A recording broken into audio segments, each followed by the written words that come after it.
យើងចង់បានទូរស័ព្ទ I want phone ចុះបើយើងចង់បានកុំព្យូទ័រ I want laptop ចុះបើយើងចង់បានឡាន I want car ពេលដែលបងប្អូននិយាយ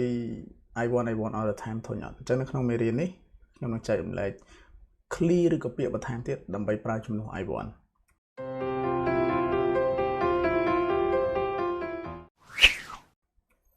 Alright ចឹងយើងចូលមកមេរៀនទាំងអស់គ្នាទី1គឺយើងប្រើពាក្យ to wish not want គឺយើងអត់ប្រើ want ទេមានន័យថាយើងប្រើ want all the time អញ្ចឹងយើង change to wish ប្រើពាក្យ wish ជំនួសដែលមានន័យដូច want អញ្ចឹងគឺ wish នេះ is very normal formal អញ្ចឹង wish គឺវាផ្លូវការមែនតើហើយយើងអាចនិយាយវាបានពីររបៀបទី1 wish to wish something អញ្ចឹងយើងចង់បានអីមួយឬក៏ to wish to do something យើងមើលឧទាហរណ៍ទាំងអស់គ្នាជាភាសាខ្មែរយើងនិយាយថាខ្ញុំចង់បានឡាននៅក្នុងក្តីស្រមៃខ្ញុំចង់បានឡាននៅក្នុងក្តីស្រមៃអញ្ចឹងយើងនិយាយថា I wish a car in my dream ឬក៏បងប្អូនអាចនិយាយថា I wish my dream car ទី2សិស្សចង់បានការបញ្ចេញសំឡេងដូចអ្នកដែរក្នុងរយៈពេល2ឆ្នាំទៀតមានតែ2ឆ្នាំខាងមុខទៀត alright អញ្ចឹងយើងនិយាយថា students wish to have the pronunciation as you have ដូចដែលអ្នកមានអូខេ as you have កន្លែងនេះ in the next 2 years អញ្ចឹង2ឆ្នាំទៀត2ឆ្នាំខាងមុខទៀត alright អញ្ចឹងនៅក្នុងនេះគឺយើងប្រើ to wish ពាក្យ wish ជំនួសឲ្យពាក្យ want ទី2យើងប្រើពាក្យ to would like not want អញ្ចឹងយើងក៏មិនប្រើ want ដែរនៅពេលដែលយើងនិយាយថាចង់បានគឺទី2យើងប្រើ would like alright អញ្ចឹង would like is very polite អញ្ចឹងនៅពេលដែលយើងនិយាយថាចង់បានអ្វីមួយដែលយើងនិយាយ would like គឺវាគួរសម alright អញ្ចឹង phrase របស់វាដែលយើងនិយាយនេះគឺ to would like to do something អូខេយើងមើលប្រយោគរបស់យើងឧទាហរណ៍របស់យើងទាំងអស់គ្នាគ្រូក្រៅម៉ោងចង់មករៀនបន្ថែមដើម្បីរកប្រាក់ភាសាអង់គ្លេសនិយាយថាគ្រូក្រៅម៉ោងមានថា part time teachers would like ចង់ would like to teach អូខេដូចកន្លែងនេះគឺ would like to do something would like to teach more បន្ថែម to earn more money ដើម្បីរកលុយបន្ថែមទៀតទី2ឧទាហរណ៍គាត់ចង់ស្នើសុំអ្នកឲ្យបង្រៀនគាត់ alright អានេះវាគឺត្រឹមត្រូវតែម្ដងព្រោះយើងនិយាយនេះគឺវា very polite he would like to request you to teach him he would like alright ចង់ to request ស្នើសុំ you to teach him អ្នកឲ្យជួយបង្រៀនគាត់ខេចឹងទី2គឺ to would like not want ទី3យើងប្រើពាក្យ to desire to not want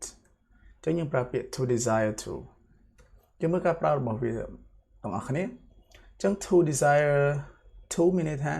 to want something strongly ចង់បានអ្វីមួយមានអន្តរសាចង់បានខ្លាំង alright ចឹង to desire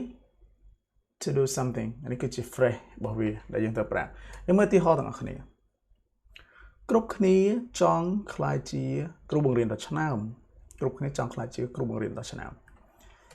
ចឹងប្រយោគរបស់យើងគឺយើងប្រើពាក្យ desires everyone desires to become outstanding teachers គឺគ្រូឆ្នើមអញ្ចឹង everyone desires to become outstanding teachers ចឹងអ្នកទាំងអស់គ្នាចង់ខ្លាចជាគ្រូឆ្នើមចង់ខ្លាំងហ្នឹងណាទី2សិស្សដែលខ្សោយជាងគេមានក្នុងថ្នាក់គាត់ខ្សោយជាងគេចឹងទៅចង់ខ្លាចជាជាងកាត់សក់ okay ខ្សោយយើងដឹងគឺ weak ទៅពេលខ្សោយជាងគេគឺ weakest the weakest student desires to be a barber បងប្អូនណាជាងកសក់ desires to be a barber ចឹងសិស្សដែលខ្សោយជាងគេគាត់មានចំណង់ក៏ចង់ខ្លាយជាងកាត់សក់នៅពេលណាគាត់ចឹងទៅ alright so number 3 របស់យើងគឺ to desire to not want 4 ទី 4 too long to not want ចឹងក៏យើងមិនបាច់ប្រើពាក្យ want ដែរយើងប្រើពាក្យថា too long បងប្អូននឹងជាទូទៅគឺ long យើងនិយាយខ្ពស់អូខេឬក៏វែងអីចឹងទៅ long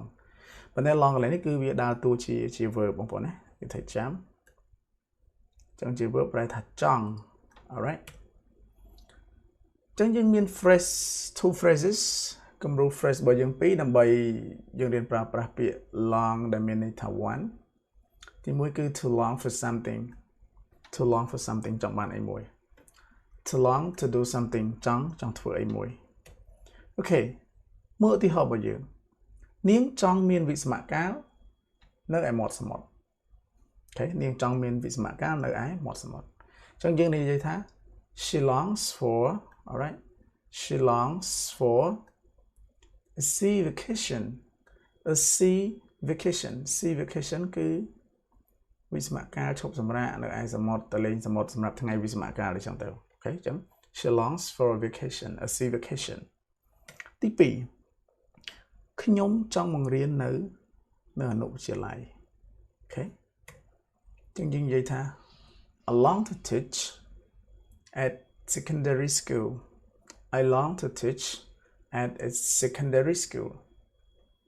អូខេចឹងទី4របស់យើងអត់ប្រើពាក្យ want ទេយើងប្រើពាក្យ to long to ជំនួសឲ្យ want យើងមើល phrase ឬក៏ word ទី5របស់យើងហើយជាពាក្យចុងក្រោយនៃមេរៀនថ្ងៃនេះគឺ to fancy not want ចឹងយើងអត់ប្រើ want ទេសម្រាប់ន័យចង់បានក៏យើងប្រើ to fancy ចឹង to fancy គឺយើងអាចប្រើបាន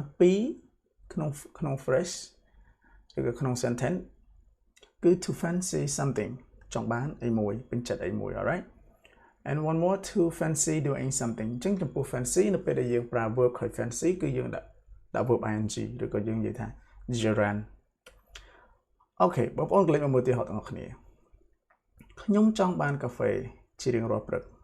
alright I fancy coffee every morning